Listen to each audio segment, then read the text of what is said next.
Okay, so welcome back. Now, if you watched the first one, tell you what, let me try and move this over a little bit, get a little bit more light, because I noticed on the last one it seemed a little bit darker. There we go. Okay, so here you are in the Ninja's office. Basically, here I am, a realty executive, is going to tell you a little bit more, a breakdown, if you will, of some of the things. Tell you what, let me close this door. That's what you get when you don't pay. You know, if you don't pay for something, you get this non-professional stuff. Okay, so check it out. Yesterday, we talked a lot about the breakdown of the 20 skills. I should say the 20 skills that I felt you needed to do. Time management, et cetera, et cetera, et cetera. So today, what we're going to talk about is a breakdown of those same 20 skills, okay? So if you've got your notebook, like I told you yesterday to have, and, there we go, you go ahead and you've got your pen ready, then let's go ahead and get started. So, first thing you need to understand is time management. Okay, if you're going to come into my office and you were going to work with me and you were going to say, what do we need to do? The very first thing I would tell you is you need to understand that you've got to get your time under control, okay, because that is the only asset you have. So the first thing you need to understand, you want to write down number one, time management, okay? You want to write down, you want to do the most productive thing, the most productive single thing per hour. So what you want to do is take a look at your hour, at your schedule, and say to yourself, you know, what is it that I can do right now, this minute, this moment, right now, that's going to make a difference, that's going to bring some money in the door? So what is it that I need to do to make this happen? So you want to write that down. Do the single most important thing you can think of that hour. So if for the moment of, say, 8 to 9 a.m., you're thinking, okay, I'm going to go ahead and I'm going to call Craigslist ads, or I'm going to run a Craigslist ad, or I'm going to call for sale by owners, I'm going to put out this mailing, or whatever the heck it is you're going to do to get business. You know, you think to yourself, what is it that I've got to do that is going to be the most important thing right now that will bring me money? Okay, starting from that place, if you start and stopped at everything we did, everything we talked about, if you stopped right there and you did only that, that would be great. Okay, if you did the most productive thing every single hour. Just think of one thing, focus on it, get it done, move on to the next. Fair enough? Okay. Next, the next thing you want to do is master your AM schedule. Your morning schedule is so crucial to the rest of your day. And a lot of you, you know, when you think about it, a lot of you are, you know, you may have a job, you may have a regular job, and you know, you don't have a full-time thing like I do or something like that. So what you want to do is you want to master, you know, let's say you get off at, say, 4 or 5 o'clock.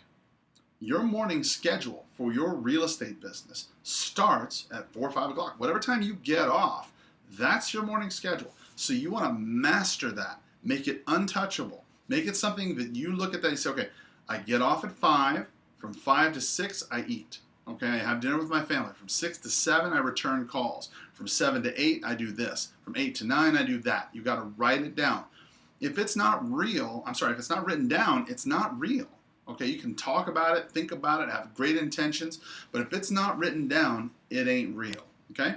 The next thing you do, you have to understand C, it has to be untouchable. Okay? And I'm not talking like, you know, your kid breaks their leg and you're like, hey, you know, forget you.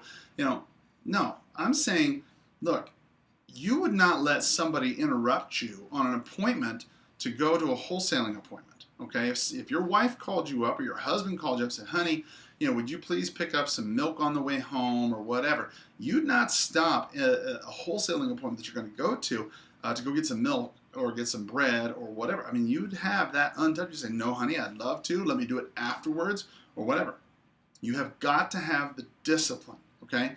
And that's why this part is so hard for so many people. It has got to take discipline. You have got to say to yourself, this is something I'm putting aside. I'm putting this aside for now so I can have what I want later, okay? Since you wouldn't let anything interrupt, this is D, since you would never let anything interrupt a wholesaling appointment, then don't let anything interrupt a prospecting appointment. And what I mean by prospecting, whenever I say prospecting, I want you to understand lead generation. Okay, prospecting for some people is a really bad word. They don't like it because it has a lot of negative connotations like cold calling and FISBOs for sale by owners, expired listings, and all the negative things that go along with it. You need to understand one fundamental thing. Your business runs on prospects. And since you would never not go to a wholesaling appointment, to go get some bread or something, well then why in the world would you stop prospecting so you can put the laundry in? Or so you can watch ESPN for 30 minutes or whatever. Whatever your flavor is, you have got to understand your schedule has got to be ironclad, okay? You got to do the most productive thing. You want to focus on your appointment, get it done, and you want to focus on the prospecting it took you to get there. If you can master that in 3 to 4 hours, I'm not talking all day, I'm talking 3 to 4 hours. If you're lucky enough to where you don't have to work, you're unemployed, whatever it is, then understand your day starts a.m., okay? Not 10 a.m. It starts like a.m., way early, okay? You got to get early up. The early bird gets the worm. So that's time management. Let's start there as a basic understanding, okay? Now we'll go later on into other things about time management, but those are the 4 keys I think that you probably need to know. So the next thing I want you to understand is your past clients and center of influence, okay? Your past clients and your centers of influence are people that you know. These are people that you've worked with in the past. These are people that you've dealt business with before, or they're your barber, your gas station attendant, your friend at the church. These are all the people. If you had to sit down and think about your Christmas list or something like that, who would you send that to? Who would you want to get something? This past client center of influence list is so crucial. You want to take the time to go ahead and list out all the people you know and their relationship to you. Barber, auto mechanic, hairdresser, landscaper, auto mechanic, whatever the person does, you want to write it all out, all their contact info, okay? Remember, this is the 10% rule. The 10% rule says that if you have, say, 100 people, okay, in this list of people you know, then 10 of those people will provide you a real estate deal within the next year if you work it right, okay? So the question is, if you're talking to these people, okay, how many of those people who already know you, already trust you, and are willing to actually do business with you because they know you, they like you, how many of those people did you call last 90 days?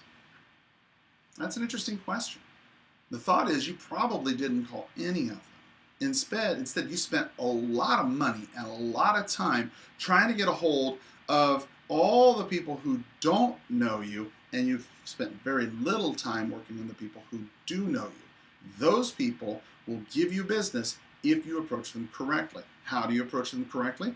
Well, you got to call them. Okay? You can't be sitting there hiding behind a computer screen. You got to meet them where they live, where they're working, where they're at, where their friends are. Hey, how's it going? If they're realtors, see them in their office. If it's title, see them there. Whatever it is, go see them where they are. You have to approach these sales calls. That's really what it is. Sales calls. If you're calling them on the phone, or whatever, then you have to approach this with energy and enthusiasm. Okay? Everybody hates Debbie Downer. Nobody likes that one guy or gal who's just sitting there moaning about the market and crying about this or that. People love to talk real estate. And believe me, as an agent, you know this. If you're already an agent, you know just as well as I do, you can't get your hair cut without having a conversation about real estate. You start talking to people in your daily interactions about how you buy and sell property all the time, then you're going to start getting some people who will start sending you business, i.e. the 10% rule. How much did that cost you? Nothing. Not a thing. It didn't cost you nothing. Next, you need to determine who on that list that you create, who are those people who would give you the most business? Who are those people who would be the ones who would give you the most referrals? So for example, if you've got, for example, in your sphere of influence, a realtor, somebody who's dealing with off-market property, that's somebody that you want to really talk to. Okay, you want to talk to them because they're going to be able to give you a lot of business. If you have an investor who's flipping properties all the time, they rehab them or before they buy them or whatever, they're buying a lot and selling a lot of stuff, you want to find out who that person is. I'm not talking about the cash, I'm talking people you know. Okay, go through that list, figure out Who is the top 10%? I'm not saying 100. I'm not saying 50. I'm saying top 10%, okay, of those people.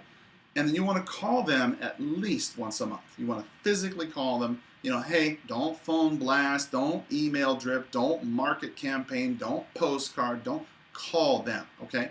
People respond to calls, all right? People respond to you. That's the whole power of this, because they trust you. You're not trying to be something that you're not. You're just simply giving them some information. Hey, listen, I'm buying property. I ran all out.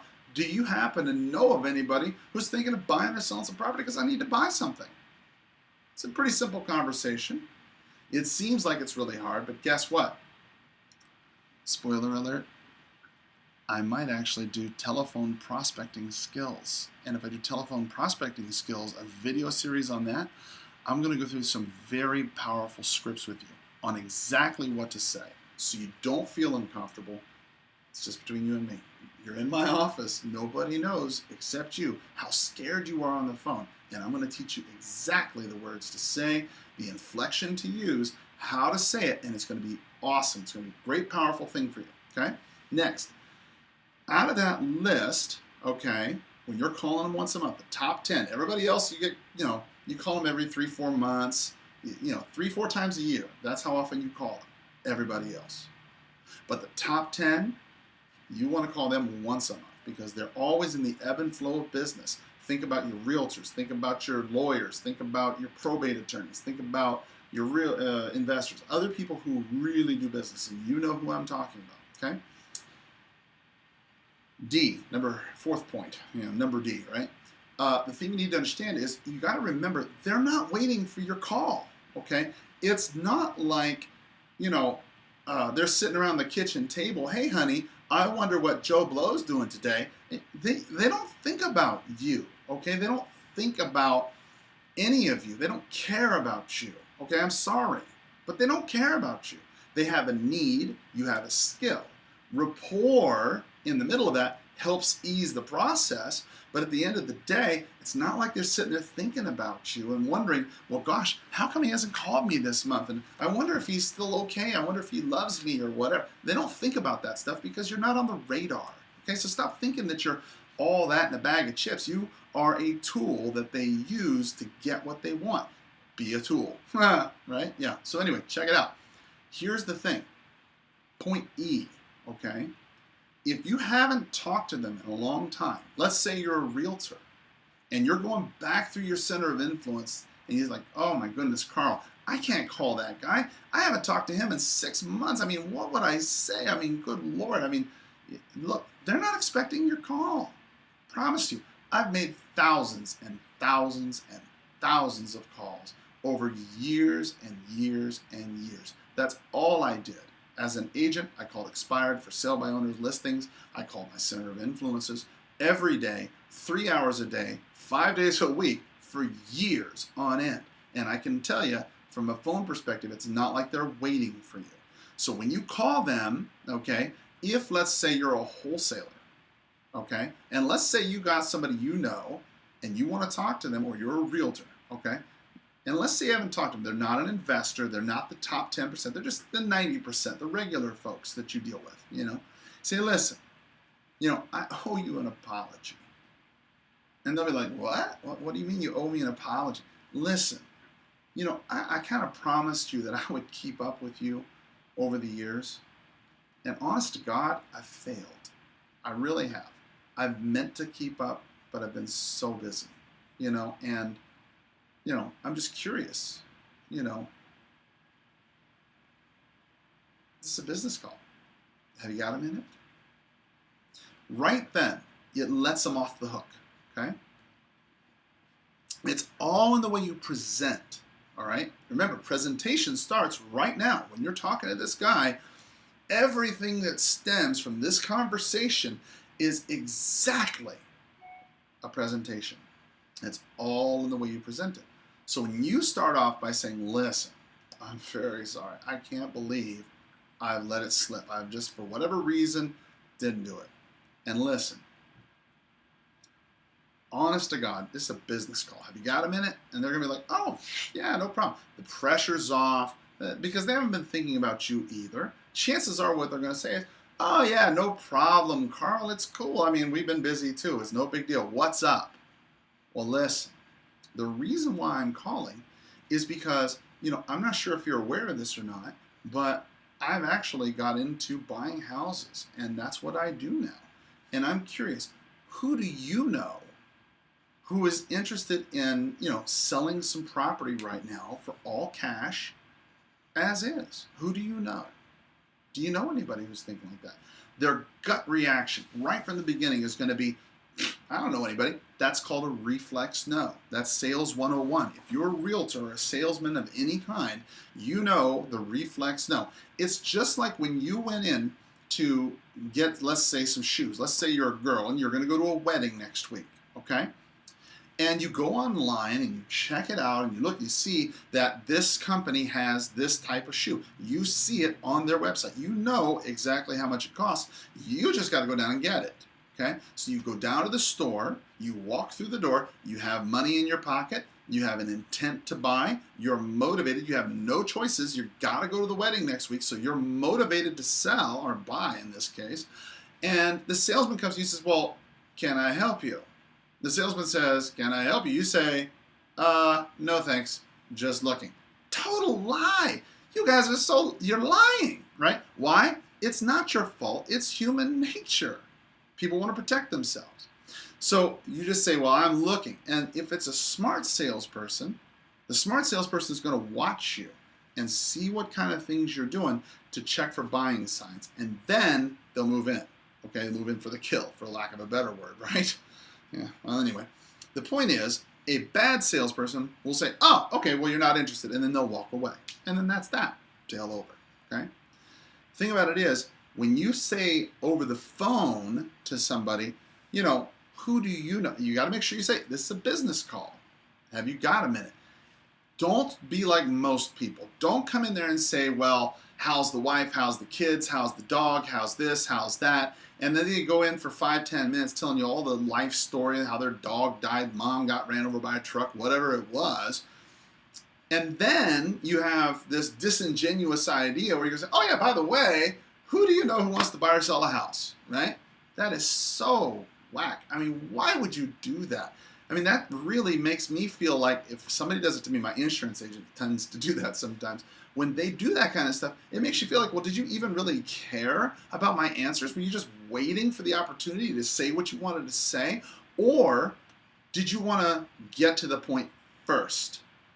So you say, Mr. and Mrs. Sullivan, I'm very sorry, I haven't talked to you, blah, blah, blah, blah, like we talked about. And then you say, this is a business call, have you got a minute? And they say, well, sure, what's the problem? Well, blah, blah, blah, blah. You say, I've tried to make a goal for myself to help 25 families or whatever the heck your shtick is. I don't really agree with that technique myself because I guarantee you'd do 40 or 50 if you had an opportunity. The truth is, just be honest with people. Look, I'm in a business now where I'm buying and selling homes all the time, and I pay all cash. I pay all the closing costs. I take it as is, and I can close when they're ready. It's a lot like a pawn shop. Who do you know who's interested in selling their home right now? Okay? Doesn't necessarily, you can have that conversation with your barber, whatever it is. But the point is, the reflex no will rear its head right then, and then you just ignore it. They're going to say, nah, I don't know anybody. Nah, no problem. It's cool. No problem is the answer to everything. I don't want to pay a full 6% commission. No problem. I don't want to pay full price. No problem. We have title issues. No problem. No problem is the answer to everything because it's not a validation of the problem. It's not saying that they're wrong. You're just saying, I understand. That's all it says. No problem. I'm not going to fight you. That's what you want to convey. Then that's when you start going through the Rolodex of their mind. See, people, what they do is they go ahead and they take information and they store it in the contact manager of their brain, okay? And they group people up in terms of what they do. When you're at a party and somebody asks you, what do you do for a living? You say, well, I am a X or Y, right? That's how they categorize you. Human nature. So what you do then is you say, that's no problem, right? Then you say, hey, who do you know? Maybe it's your, I don't know, church group, family member, work, anybody like that you can think of who could use my services at this time. And as you pause, you say, church, work, family, Facebook, whatever the heck it is you say. Don't go into a laundry list of all the possibilities, but just the big ones: church, family, work. Okay? Who do you know who is in a position where they could use my help at this time to either buy some below market property or sell some property right now? Then as you pause, as you say it that way, okay, their mind starts thinking. In the back of their head, the gears are spinning, and they're like, okay, who do I know at church? Well, I don't really go to church, but I go to Buddhist temple or whatever it is they do, right? And I don't know anybody there. Who do I know at my family? No, I don't know anybody at my family. Who do I know at work? Oh, wait a minute. You know what? It just occurred to me. Susie's about to lose her house. Can you buy an upside down house? Hey, you got it. No problem. Let me look into it. Would you prefer me to call Susie, or do you want to have Susie call me? Always give them the opportunity to give you the number. But that is a lead. That's a free lead. Why? Because you took the steps it took to manage your time, get your center of influence list together, pick out the top people, reconnect with the people you hadn't met with in a while, hit them with the powerful script that I just taught you, and you can make some money. So take this information, run out to the field today, go make yourself some money, post to the Freedom Academy or wherever else that you choose to post about it, and tell us about how great you really did this and how you use this technique to your advantage. Stay tuned. There's a lot more of this to come. Take care. And by the way, pay it forward.